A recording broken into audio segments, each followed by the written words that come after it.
लोकसभा चुनाव की घोषणा के पहले ही मताधिकार के बेहतर इस्तेमाल के लिए लोग आगे आ रहे हैं। भारतीय जनता पार्टी की सरकारों के कार्यों की समीक्षा के लिए भी जनता के बीच से एक अलग तरह का समावेश बोधगया में संपन्न हुआ। हम कांग्रेस के समर्थक नहीं हैं। 77 में भी हम थे, 75 में भी हम थे और उस सरकार के तानाशाही के खिलाफ लड़े, उसको हमने हराया और उससे ज्यादा बुरी स्थिति इस सरकार की है, इसको हम हराएंगे। आम लोग आगे बढ़कर भारतीय जनता पार्टी और इसके केंद्र तथा राज्य सरकार के विरोध में अभियान में आगे आए हैं। बिल्कुल जुमला ही काहे न बोलता है कि 15 लाख रुपया जो कहा था वो भी हम लोग के बार एक बार दिखा दे सपना।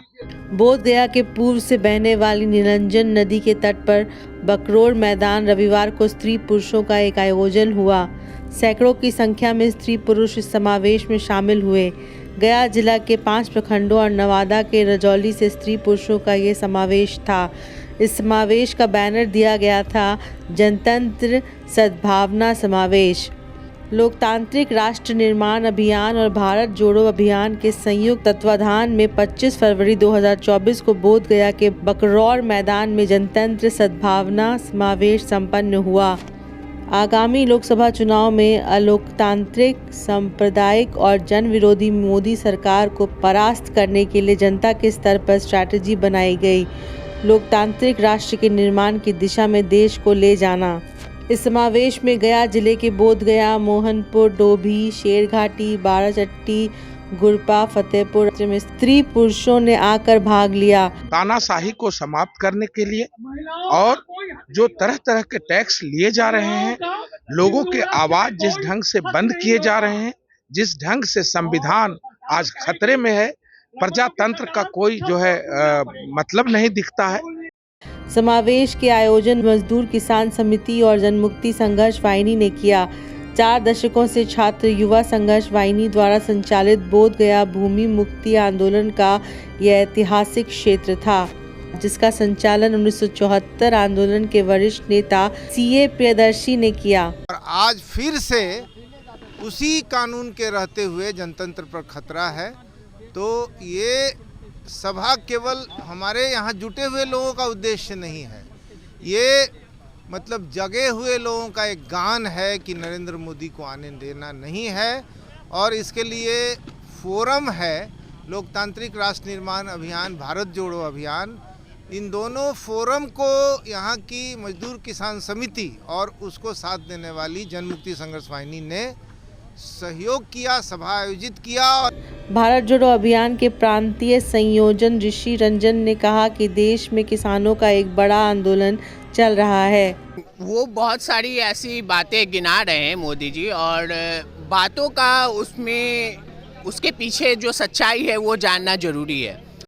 लोकतांत्रिक राष्ट्र निर्माण अभियान में प्रदेश संयोजक सुशील कुमार ने ये समझने की कोशिश की कि जितनी भी जनतांत्रिक संस्थाएं हैं और लोगों के अधिकार के जितने मसले हैं, उन सब पर मोदी सरकार जनतंत्र विरोधी आचार कर रही है। सरकार का इरादा स्पष्ट नजर आता है कि 2024 लोकसभा चुनाव जीतकर संविधान का ढांचा और जनतंत्र को समाप्त करने की दिशा में ही काम करें।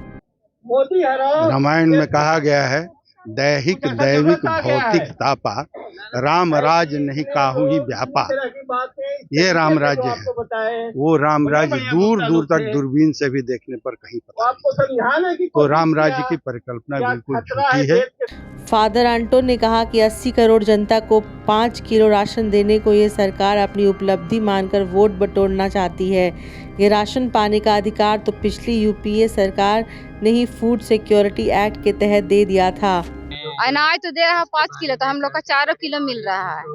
जहाँ पर दे रहा है वन विभाग में, वहाँ पर हम लोग का देख रेख नहीं करता है, उस आवाज को नहीं उठाता है, इसलिए हम लोग नाराज हैं। जीतन राम मांझी एनडीए के संभावित उम्मीदवार हैं। दलित विरोधी और जन विरोधी व्यक्ति हैं। उपरोक्त के अलावा समावेश को मजदूर किसान समिति के नेता कैलाश भारती, राम स्वरूप मांझी, भारत जोड़ो अभियान के राष्ट्रीय प्रवक्ता शाहिद कमाल, वाहिनी के पुराने साथी अरुण आनंद, एकता परिषद के जगत भूषण 1974 आंदोलन के उपेंद्र, मजदूर किसान समिति की उपाध्यक्ष रेहाना खातून आदि ने भी संबोधित किया।